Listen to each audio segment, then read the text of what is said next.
Tada taip pat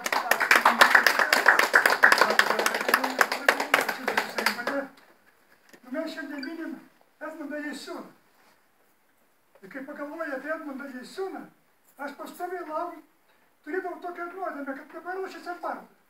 Bet to praėjo 10 metų, kai mes neturėjome Edmundą Jeisiūną, kai jis mirė.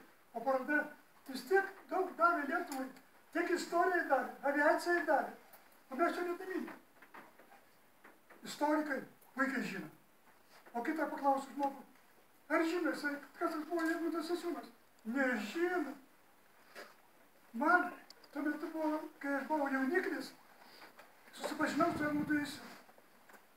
Kai jis išleido knygą Darius ir Girėnas, tarybiniais laikais ta knyga buvo prabanga, gauti ją, pamatyti. Tačiau jinai buvo amerikoniško stiliaus, kaip sako Kensgaila, amerikoniško. Ten daugiau nuotraukų yra. Amerikos kas liečia, porto renginiai įvairūs, viskas. Mes turėjom savo albumą.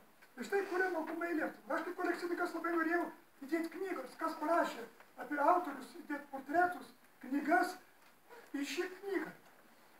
Parašiau laišką, gavau atsakymą, gavau nuotrauką. Labai maloniai šitą nuotrauką mes eksponuojam parodai. Net dienų dar.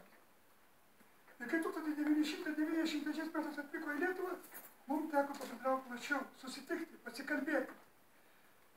Tai didžiulis, gargariškas paminklas. Tikrai tokio Lietuvoje nerasime. Didžiulio aukščio, 23 metrai. Ir štai, kai vyko paskutinio akmens pakelimo šventė, tai vyko 93 metų Liepos 4 dieną, tai šitą šventę jisai dalyvavo.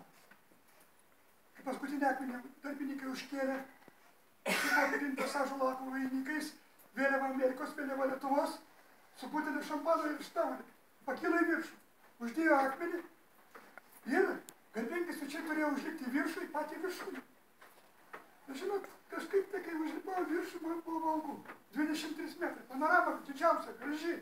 Lentelė viena tik tai apjuosta, kad nenukristum, nenaitum. Ir reikėjo vėliavas iškelti, Lietuvos ir Amerikos. O reikėjo ant šampolą, žiūrėjai, palatys ant akmens, pakėlė dar viršų reikėjo. Kas tai padarė? Mes tos kartą pamatysime, čia rodome dokumentiniame filme, iš iškarpos. Tai štai užlipo Edmundas Jeisiūnas. Jis kaip lakūnas nebijo jokio aukščio. Jis ramiai užlipo į vieną vėliavą įvėlė, antrą vėliavą tvirtino ir nuritė. Jokių problemų nebuvo. Didžiulė paroda apie savo kolekcijas, ne tik savo, bet ir Niujorkės maštarinės, tapybos darbai, dailininkų, tapytojų, kiti darbai. Visas antras aukštas buvo užimta dar ir paskirta. 93 metais vardų rūmuose, Kaune. Ir štai kviečiau jį atvykti. Pirmą kartą nepavyko, kai jie baigė skrydį, neišėjo pagauti, kai jūsų, kaip sakant, atvykti parodą. Vėliau paskambino ir sako, Jonai, Edmundas Jeisiūnas rytoj jau įskrenda. Tai poryt, o rytoj, sako, mes turime pažiūrėti tavo parodą. Rytoj tai bus pirmadienis, pirmadienis vardų rūmai nedirba. Sugebėjo, paskambino direktoriui. Atlikęs, nuėmė signalizaciją, įleido ir garbingus svečius mus priėmė. Ir štai stendose yra nuotraukos, kai mes eksponavom, parodėm šitą parodą apie Darių ir Girėną. Edmundas Jeisiūnas atidžiai peržiūrė šitą parodą. Aš žinau, kad jis kolekcininkas, kad jis renka, kad jis turi įdomios medžiagos.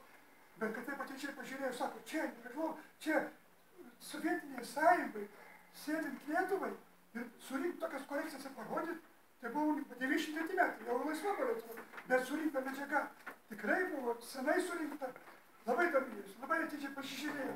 Filmuotas Edmundas Jeisiūnas. Tai iš dokumentinio filmo Vitaliko Didvyriai amžinai gyvi. Ir tai paleiskite šiek tiek ekraną.